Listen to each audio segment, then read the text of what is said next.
vale la pena hacer una pequeña rememoración. A partir de Asa Briggs y Peter Burke, hemos enlistado 8 tipos de medios de comunicación del mundo antiguo y medieval eh, y comienzos de la modernidad. Ese listado incluye, como vemos, imágenes y estatuas del mundo antiguo, medieval,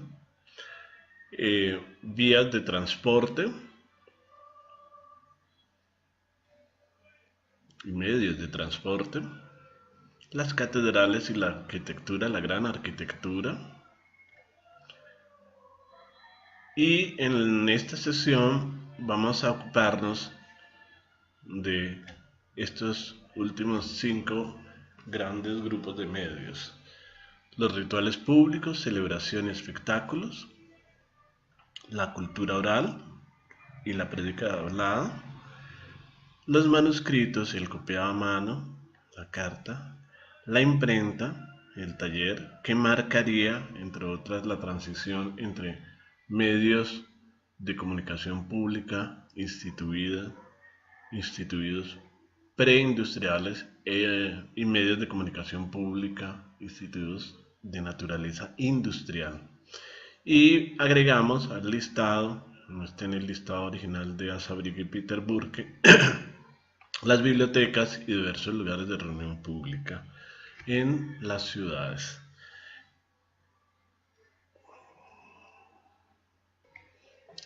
Entonces, tenemos lo ya visto en esta larga enumeración y aquí lo por ver, lo que veremos en esta sesión. Vale también la pena insistir en este pequeño recorderis que, por una extraña razón, explicaré después, en este conjunto de videonotas hemos llamado medios de comunicación a una enorme y variada diversidad de cosas. Hay cosas que se comportan, que son prácticas sociales. Hemos llamado medios de comunicación a cosas y a tecnologías, a dispositivos, ¿no? Pero también hemos hablado de medios de comunicación asignando, designando, refiriéndonos a lugares, espacios. Y hemos hablado de medios de comunicación designando y refiriendo instituciones. Esta es una mezcolanza muy extraña. La idea de fondo es que tal mezcolanza, ¿no? Esta de llamar medios de comunicación de manera tan indiferenciada, prácticas sociales, dispositivos, lugares e instituciones, tiene que ver con la naturaleza o característica esencial de todos estos medios de comunicación de los que hemos venido hablando, que comparten, que tienen en común todos estos medios. ¿Qué tienen en común todos estos medios? Que a veces son cosas, que a veces son prácticas, que a veces son instituciones, que a veces son espacios o lugares. ¿Qué tienen en común? Veamos qué tienen en común. Primero, que son preindustriales.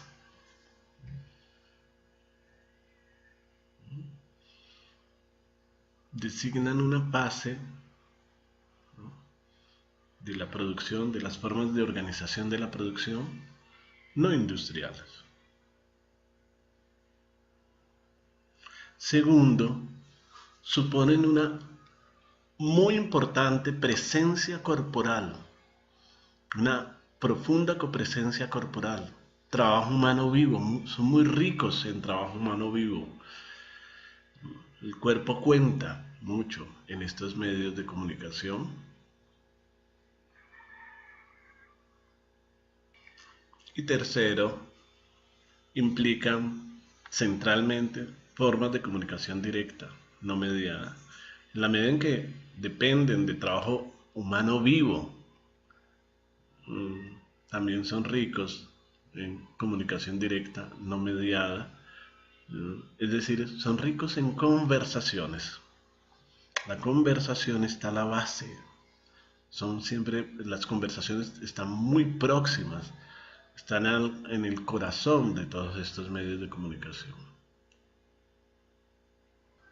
Entonces, si hay esta suerte de mezcolanza, si designamos como medios de comunicación a cosas que son prácticas, que son dispositivos, que son lugares, que son instituciones, si hay esta mezcolanza, esta situación un poco indiferenciada, es lo que explicaría esta dificultad para diferenciarlos, es la naturaleza de fondo de estos medios de comunicación, que implican una muy rica y central copresencia corporal, trabajo humano vivo, una intensivas formas de comunicación directa, no mediadas, traducción, conversaciones, son medios ricos, mucho de su funcionamiento depende esencialmente de conversaciones y finalmente, consistentemente con lo anterior, son de naturaleza preindustrial. Cabe señalar que decir preindustrial, soportadas en conversaciones, corporalmente exigentes o medios que implican de manera fuerte la presencia del cuerpo, no significa, estas características no significa que no sean medios de comunicación eficientes, masivos, subrayemos esa noción, funcionales, muy funcionales. Son los medios de comunicación funcionales a un mundo que en términos poblacionales era chiquito. En términos de presencia humana era relativamente pequeño. Espacialmente grande, pero en términos de presencia de población humana, chiquita. Recuerde este dato. Piense que la Tierra, todo en términos de área, tiene 510 millones de kilómetros cuadrados de superficie.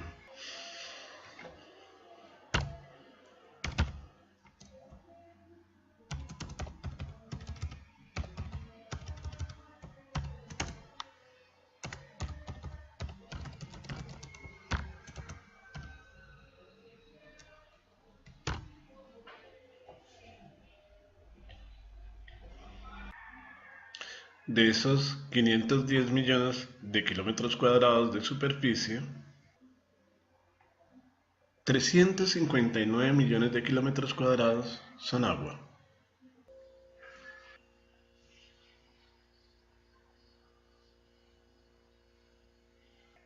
Es decir, el 70% es agua de la superficie terrestre. Es agua. El 30% es tierra. Tierra emergida. Pero la población humana no se distribuyó sobre toda la tierra emergida inmediatamente. Ya sabemos que surge el hombre moderno en África y comienza a diseminarse por todo el mundo, extenderse por todo el mundo. Pero la extensión no solo se extiende y se distribuye por todo el mundo, sino que se multiplica poblacionalmente. Esa multiplicación fue lenta. El surgimiento del ser humano actual, ya lo habíamos mencionado antes, ocurre hace aproximadamente 300.000 años. Algunos plantean un poco más, 500.000 años. Bueno. Se calcula algunos cálculos indican que para el año 10.000 antes de Cristo la población humana aproximadamente era de entre 100.000 y 1.000.000 de personas.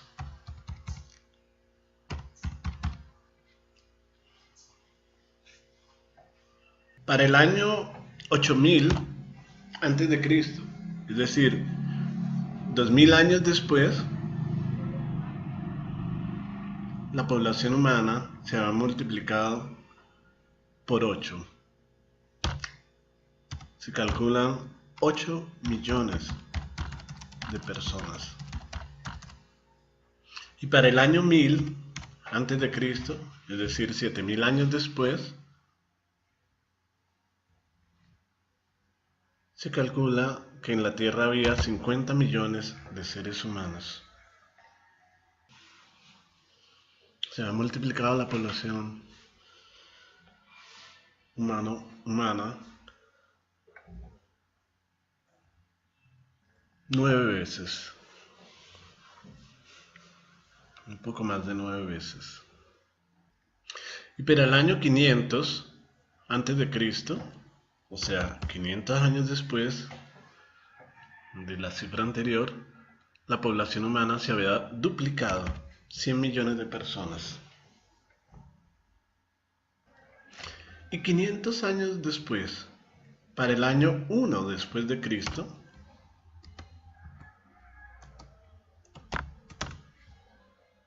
una nueva duplicación de la población humana, 200 millones de personas en tiempos de Cristo.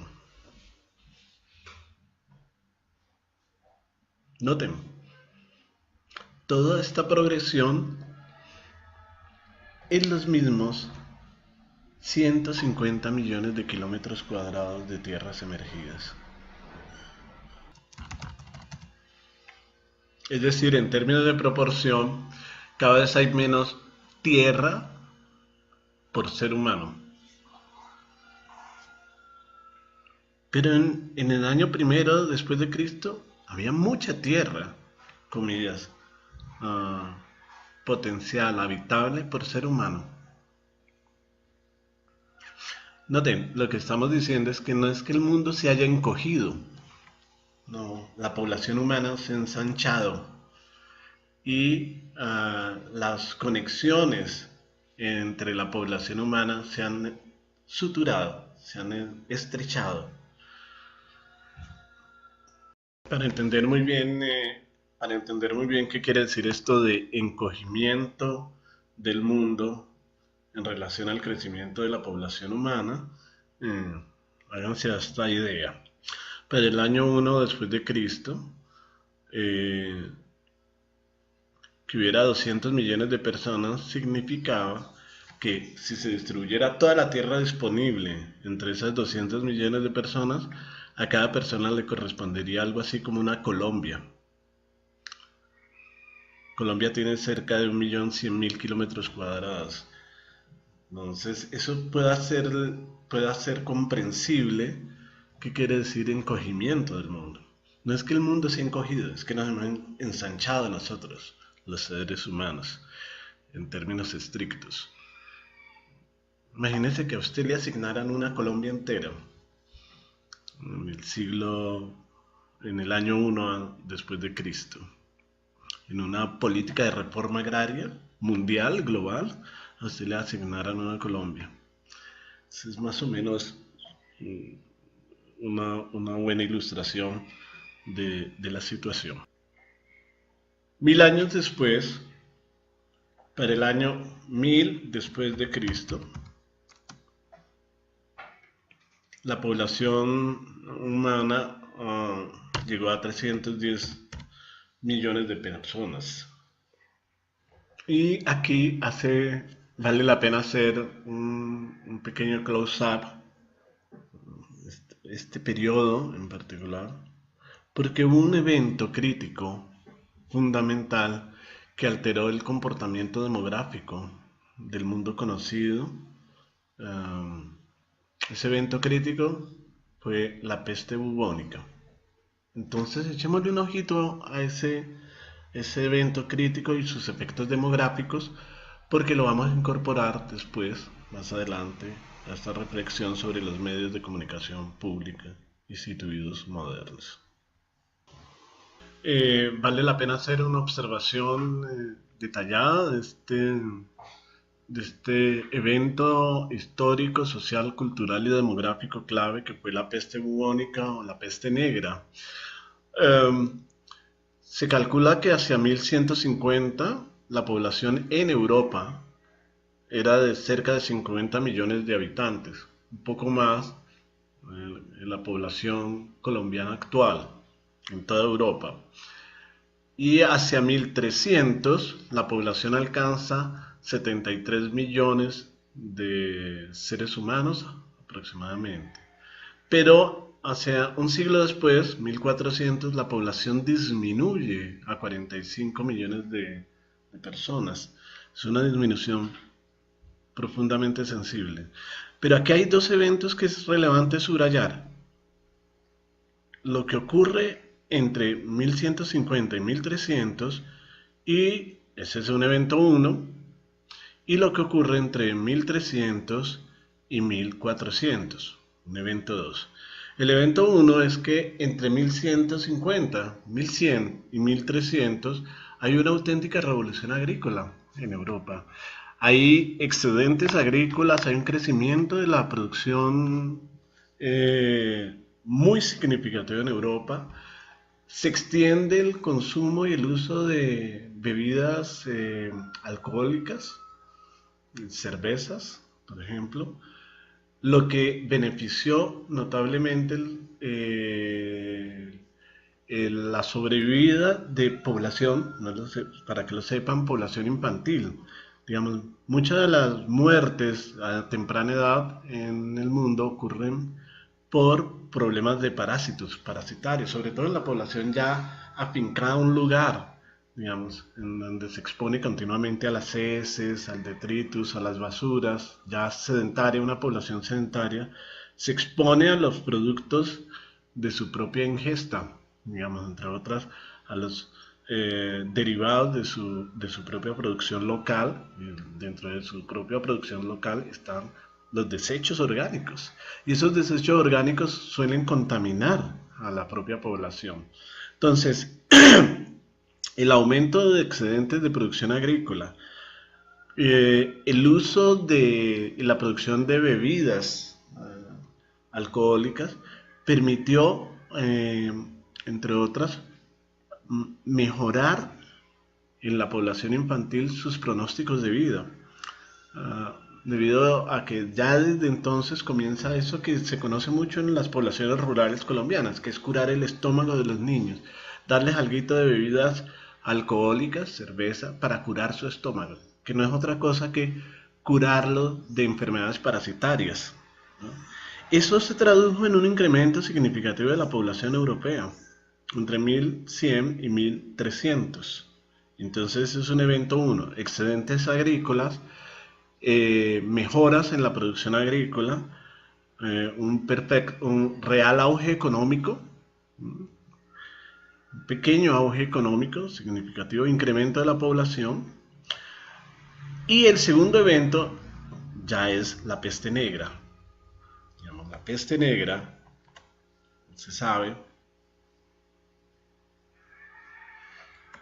se desarrolló entre 1346 y 1361. O sea, en 15 años, la peste negra, que empezó en China, pero generalmente se habla de la peste negra europea y se menciona muy poco los impactos y los efectos demográficos de la peste negra asiática, ¿no?, donde fueron mucho más devastadores.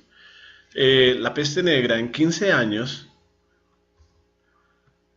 se tradujo en la muerte de un tercio de la población europea, se calcula entre 30 y 50 millones de personas en 15 años, y mató a 2/3 de la población china, cerca de 83 millones de personas. La población china pasó de 125 a 42 millones de personas debido a la devastación de la peste negra. Este evento es significativo porque la recuperación demográfica de Europa a partir del siglo XV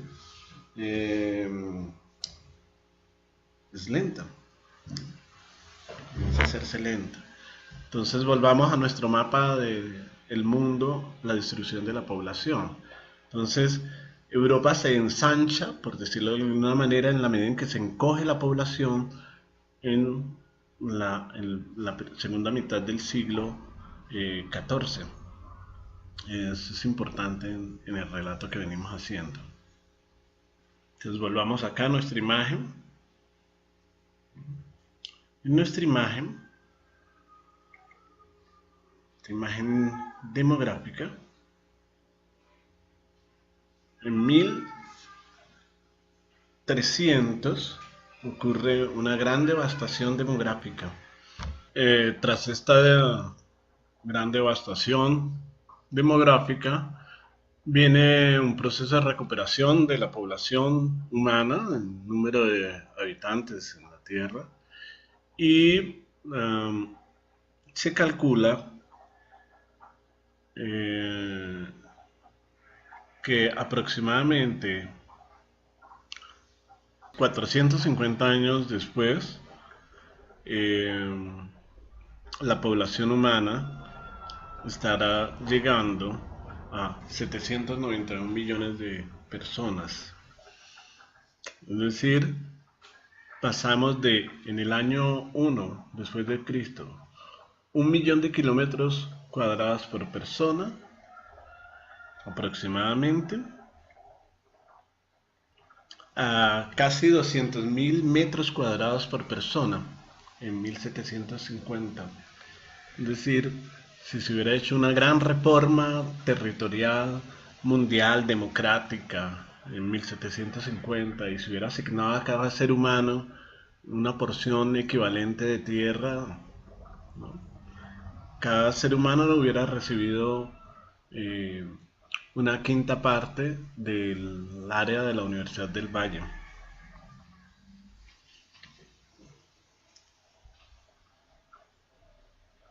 Algo así.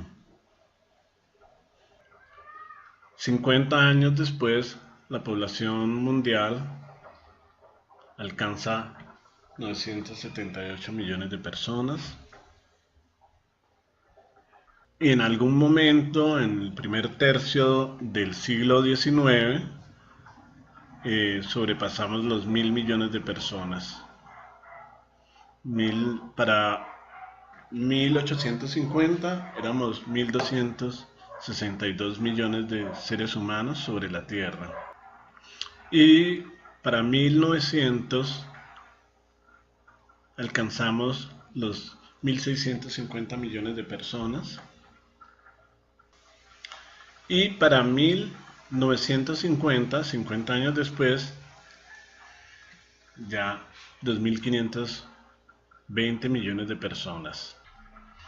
En 10 años, en los 10 años siguientes, añadimos 400 millones de personas más,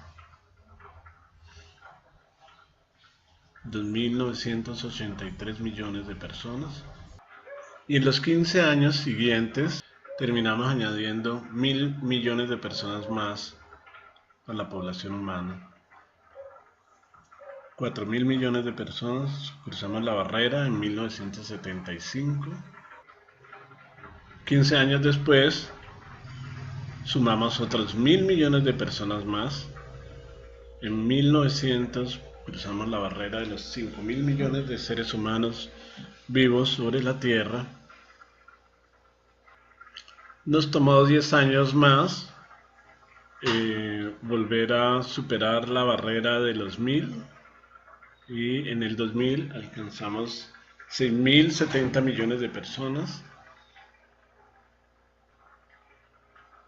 Otra década más, un poquito más de una década, nos costó sumar 1.000 millones de personas más. Pasamos en 2011 la barrera de los 7.000 millones de personas, 7.082 millones de personas sobre el planeta Tierra, y para 2015 se cifra en 7.376 millones de personas la población existente humana sobre la Tierra. Es decir, en la actualidad hay cerca de 20.000 metros cuadrados por persona.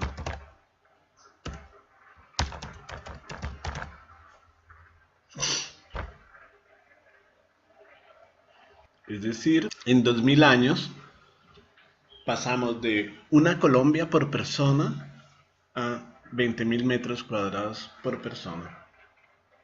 Vale la pena decir, para cerrar esta breve introducción, que no fue tan breve, que la expresión material, física, cultural y social más importante de ese encogimiento del mundo, en virtud de la expansión de la población, un encogimiento del mundo que no corresponde a un real estrechamiento del mundo físico, sino de la expansión de la población, de poblaciones cada vez más conectadas, además de todo entre sí.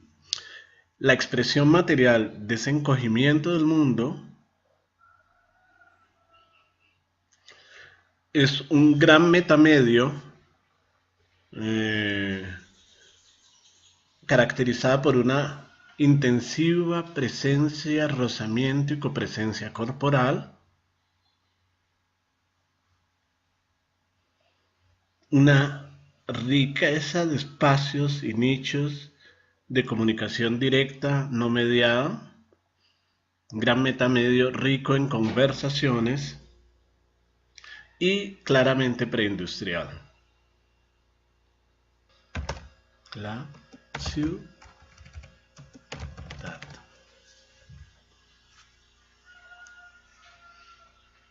El lugar donde mejor se expresó, mejor se configuró este encogimiento del mundo en virtud de la expansión de las poblaciones. Entonces, es en la ciudad, y en una ciudad de dimensiones relativamente acotadas comparadas con nuestras ciudades actuales, donde se realizó de manera perfecta esta juntura, revoltura de medios de comunicación que se comportan como prácticas sociales, que son a veces artefactos, que muchas veces operan como instituciones y que en otras son espacios. Es en la ciudad donde encontramos de manera perfeccionada estos distintos medios de comunicación de los que hablaba Sabrix y Peter Burke. El gran metamedio que los contiene es la ciudad, el subproducto de un muy intenso encogimiento del mundo en virtud de la expansión de la población humana. Entonces vamos a nuestro último grupo de medios.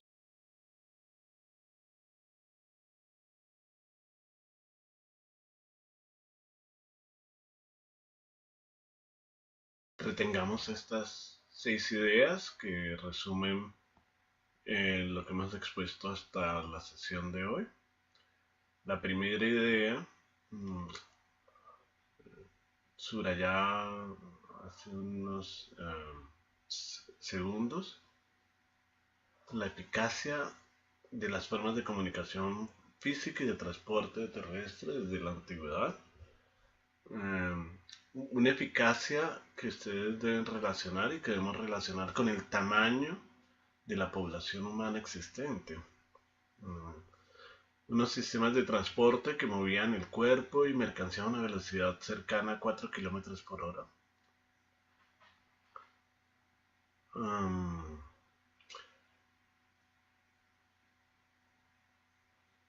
Recordar que hacemos uso de barcas de navegación y sistemas de transporte desde hace 100.000 años, que el transporte de tiro, usando caballos, personas y animales, empezó a desarrollarse hace 3000 años antes de Cristo. El uso de la rueda antes de 2000 años antes de Cristo. En fin, lo importante aquí es que los sistemas de transporte son eficientes para el tamaño y dimensiones del mundo conocido y para el tamaño y dimensiones de la población. Dos, segunda idea, ese mundo poblacionalmente pequeño, en ese mundo recorrer un espacio es recorrerlo corporalmente de manera difícil, implica dificultades. Subrayé también, adicionalmente, que hay una conexión estrecha entre los mapas, como formas entre los mapas existentes y las formas de representación del mundo imaginado. O sea, los mapas no eran exactamente calcos del mundo natural, sino sobre todo calcos y expresiones del mundo imaginado en la representación religiosa del mundo. 3. Tiene que ver con la mención anterior, la centralidad del cuerpo en un espacio muy difícil de recorrer, que te devoraba el cuerpo, que te magullaba el cuerpo, que golpeaba el cuerpo, ¿no? Y la mejor expresión perfecta de esa relación cuerpo-espacio, un cuerpo que oye el espacio, que le moldea el espacio, es la peregrinación.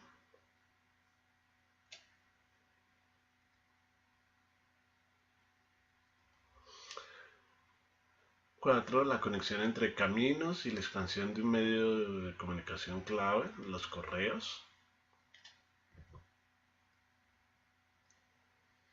Una conexión que se rompe primero con el telégrafo óptico y después claramente con el telégrafo eléctrico. 5. El poder de la escala en la arquitectura medieval. El tamaño y las dimensiones de las escalas arquitectónicas y su efecto sobre el cuerpo, sobre la experiencia corporal. Y finalmente la condición de convergencia mediática de la catedral. Una convergencia que es distinta a la convergencia mediática actual, porque es una convergencia que se realiza en el cuerpo.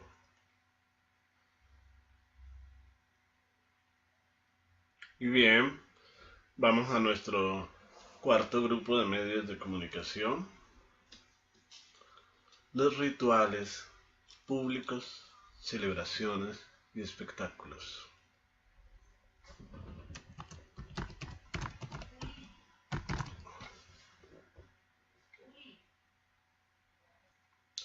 En esta escena,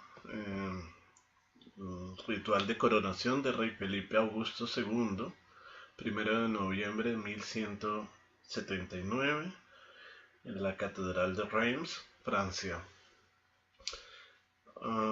Dentro del listado de rituales públicos que constituyen medios de comunicación muy eficientes están los rituales de consagración y coronación de figuras feudales, los ritos de entrada de la nobleza a los burgos en el mundo feudal, cuando el señor feudal entraba a la ciudad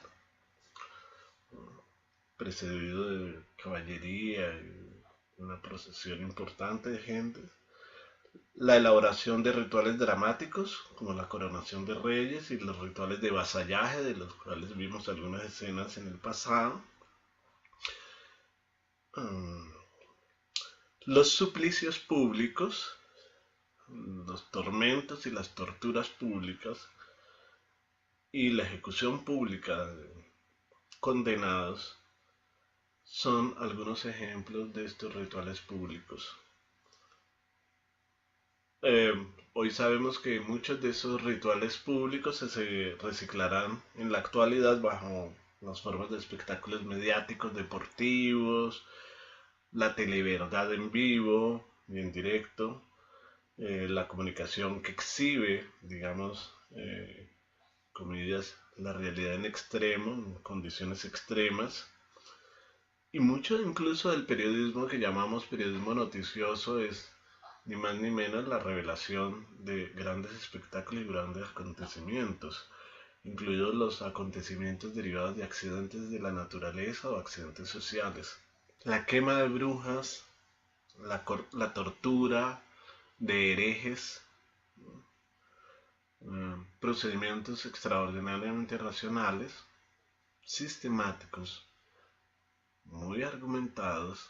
No se trata de simplemente locura y superchería. Había una muy fina racionalidad detrás de estos procedimientos.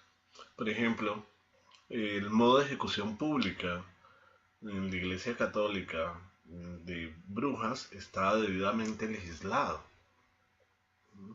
Y en este caso la legislación data de 1184.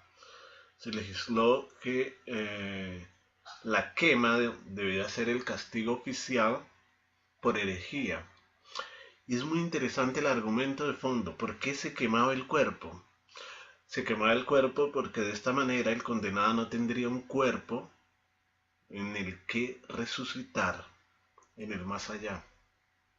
Hay argumentos técnicos de fondo. En el Concilio de Letrán de 1215, este argumento fue confirmado, y también en el Sínodo de Toulouse de 1229 fue confirmado. Quemar el cuerpo es quitarle un cuerpo donde resucitar al condenado. Bien, y aquí es inevitable hablar de la famosa Inquisición, esa institución eclesial, esa institución de la Iglesia Católica que hace aparición a finales del siglo XII y que desempeñará un papel muy importante en el control y regulación de la herejía. La Inquisición como institución funcionó desde 1184 hasta 1960 y tanto. De hecho,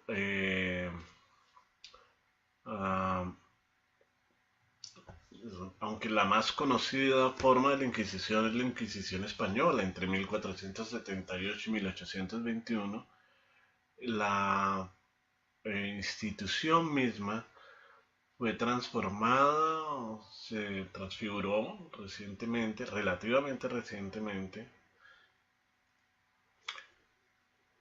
en la Congregación para la Doctrina de la Fe.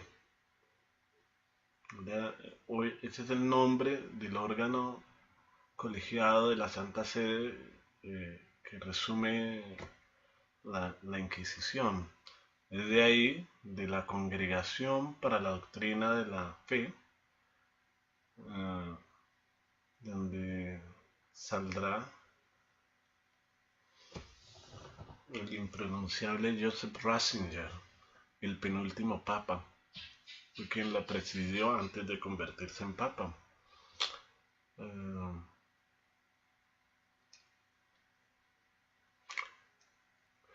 Vamos a ver algunas imágenes de los mecanismos de control, exhibición pública y ejecución de cuerpos de la Inquisición, en particular la Inquisición española, porque nos permite entender, por un lado, cuán racional, no solo puramente rico en superchería, sino cuán racional eran los procedimientos de control del cuerpo